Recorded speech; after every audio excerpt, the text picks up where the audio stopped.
ব্যথা পাইছো তুমি? না, আমি ঠিক আছি। আমার তো মনে হচ্ছে তুমি ব্যথা পাইছো। আপনি কি রাস্তাঘাট দেখে চালাবেন না? রাস্তাঘাট কি আপনার বাবার নাকি? জানি কেন যান। আপনি তো উত্তেজিত হবেন না, তো উত্তেজিত হওয়ার মতো কিছু হয়নি, আমি ঠিক আছি। ওই রাশেদ দেখ, রক্ত ঝরতেছে। আমি যেতে পারবো। তুমি উঠো, ওঠার চেষ্টা করো। আরে তুমি উঠো না। আপনি সেই তখন থেকে আমাকে তুমি তুমি করে কেন বলছেন? আচ্ছা এসব নিয়ে পরে কথা বলা যাবে। তুমি উঠো, প্রচুর ব্যথা পাইছো, উঠো উঠো।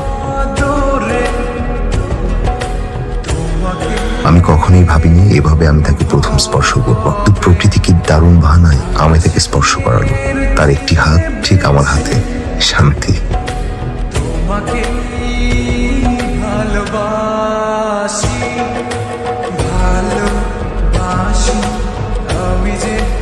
একা যেতে পারবা? আমি নামিয়ে দিয়ে আসি। লাগবে না, আমি যেতে পারবো। আজকের জন্য ধন্যবাদ, অনেক সুন্দর করে কেয়ার করেছেন আপনি। আসি তাহলে। আচ্ছা।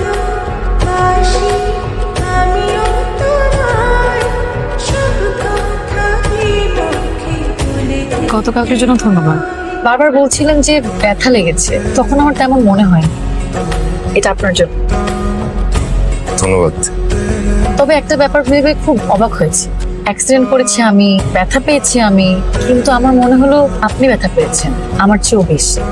একটা আহত মানুষের প্রতি মানুষের সহানুভূতি থাকবে, এটাই তো স্বাভাবিক, তাই না? কিন্তু আমার কাছে কেন যেন মনে হয়েছে সহানুভূতির থেকে অনুভূতিটা বেশি ছিল। তা অনুভূতি কতদিন ধরে? আসলে ভার্সিটির প্রথম দিন থেকে। প্রথম দিন থেকে? কিভাবে? আমি নাচছিলাম, তখন তুমি আমার পাশ দিয়ে যাচ্ছিলে। তখন স্লো মোশন ফ্রেমে 100 FPS এ তুমি এন্ট্রি নিবে। আপনি কি কবিতা পড়েন? হ্যাঁ, কবিতা পড়া হয়, এখনো মাথায় একটা চলছে, শুনবে? শুনান।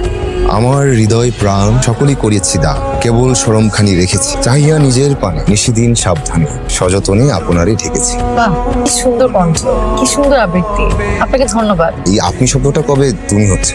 যে কোনো দিন, যে কোনো সময়, যেদিন আপনার প্রতি আমার তুমি অনুভূতি হবে।